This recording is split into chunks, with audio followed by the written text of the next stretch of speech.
Hey guys, this week's video is dedicated to all our brothers and sisters in the land of Israel and all around the world. This Monday night is Lag Bomer, so if you haven't signed up yet, come sign up, come celebrate with us. A very special day. Next week we also have a Kiddush, new class, yjprochester.com, so you don't miss anything.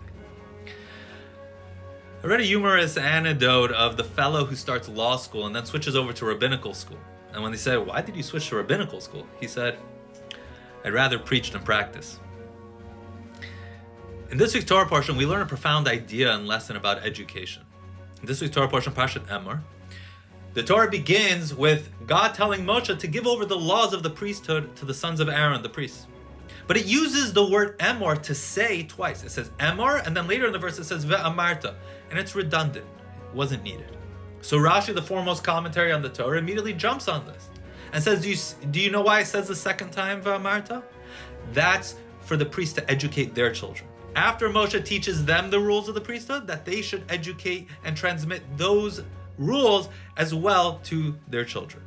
The priesthood is a great privilege, but it also comes with a big responsibility. And that has to be transmitted as well to the next generation. Here we have a beautiful idea of education.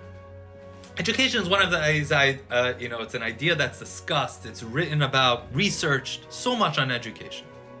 Judaism strongly believes that education does not just begin at home, it's primarily at home. Primarily at home. The idea of as a society where we've outsourced education to schools and colleges, and as long as we send our kids to good schools, they're getting a good education, is false. They might be getting good knowledge and learning good facts and ideas. But how to be a mensch, this Yiddish word, be a mensch. What does it mean to be a mensch? That's not knowledge-based. That's character. Who are you? Values, dignity, how you treat each other. That's all learned primarily at home, not in school. And the number one way you can transmit values and character building is through modeling behavior.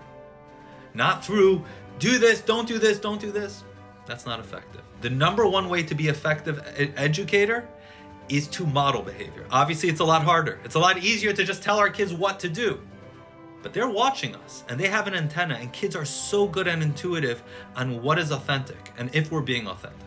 And they can tell right away. Oh, too much screen time isn't good for you. But then they see us on our phone the whole time. What are they learning? They might not say anything, but they know. Oh, as soon as I become an adult, I can do whatever I want. Obviously, it's not that bad. You're just, wielding your power over me. They pick up everything. How we treat each other, how we treat others, even people who wronged us, they're watching. Those are life lessons that they will not learn anywhere else in the same way. Education at home is crucial. So too when it comes to Jewish education. Oh, I sent my kid to Hebrew school. I sent them to Sunday school, etc. We did Passover. But when your kid grows up, the number one thing that's going to stay with him is, was there a love for Judaism in my home or not? He might have some knowledge about Judaism, but when it comes to living Jewishly, that is learned at home. I've met people who've gone to Jewish day schools and Jewish high schools all their life. They knew everything. But they said, we practiced Judaism, but we didn't live it. There were things that we did. We did certain things. But like seeing a joy and being part of our life in a real way, they picked that up. Are you just going through the motions, or do you really enjoy this? Is it really an important part of your life? Kids cannot be fooled. And so in this week's Torah portion, we're learning Emor ve'amarta. When we transmit education to the next generation, we have to model that behavior. Is it harder? Yes. If we want our kids to be a mensch, number one, we have to be a mensch. Shabbat shalom.